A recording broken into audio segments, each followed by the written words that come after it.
du temps selon Omar Zlig.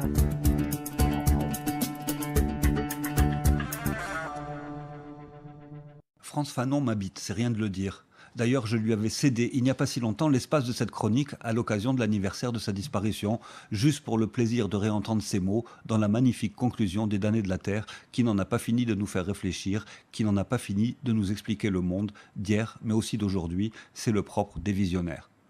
Jugez donc de ma joie quand, à l'occasion d'un passage à la librairie du Tiers-Monde, oui je sais, aujourd'hui on ne dit plus Tiers-Monde, on dit pays émergent, mais j'espère que personne n'aura l'idée de la débaptiser pour qu'elle devienne émergente.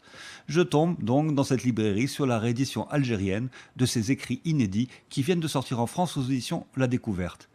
Il s'agit du volume 2 de la réédition de ses œuvres, écrits sur l'aliénation et la liberté, et cela reprend toutes sortes de contributions inédites, allant des écrits psychiatriques consacrés à l'aliénation colonialiste vue au travers des maladies mentales, à sa correspondance avec François Maspero ou Giovanni Pirelli, des papiers parus dans le El Moudjahid de la Révolution ou du théâtre de jeunesse, ainsi que des textes parus dans le journal intérieur de l'hôpital de Blida, qui s'appelait encore Joinville. Enfin, il y a des tas de choses dans ces feuillets épars, reliés, qu'on déguste par petites touches, par petits morceaux, dans ce gros volume de 678 pages, paru aux éditions El Hibr, et qui vaut bien les 1500 dinars que j'ai déboursés pour l'acquérir.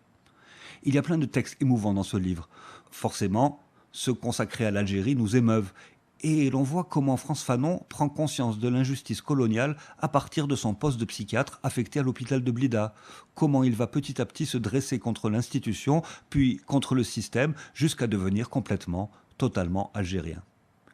Dans le journal de l'hôpital, à la date du 3 juin 1954, il écrit « Il y a une perpétuelle tentation dans les communautés humaines et il faut savoir opposer à cette perpétuelle tentation une perpétuelle attitude de refus.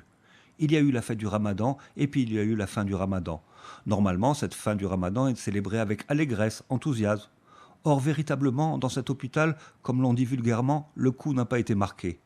Il y a une expression que j'ai toujours appréciée, c'est l'expression prise en charge. Prendre en charge quelqu'un, ce n'est pas seulement lui donner la possibilité de ne pas mourir, c'est lui donner surtout la possibilité de vivre.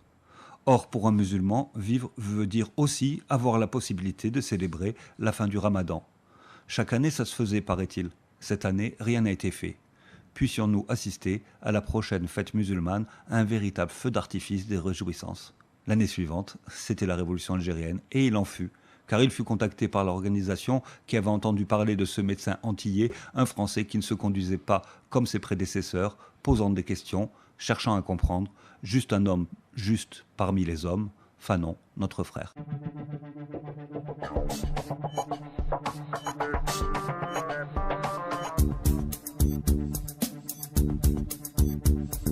L'air du temps selon Omar Zlig.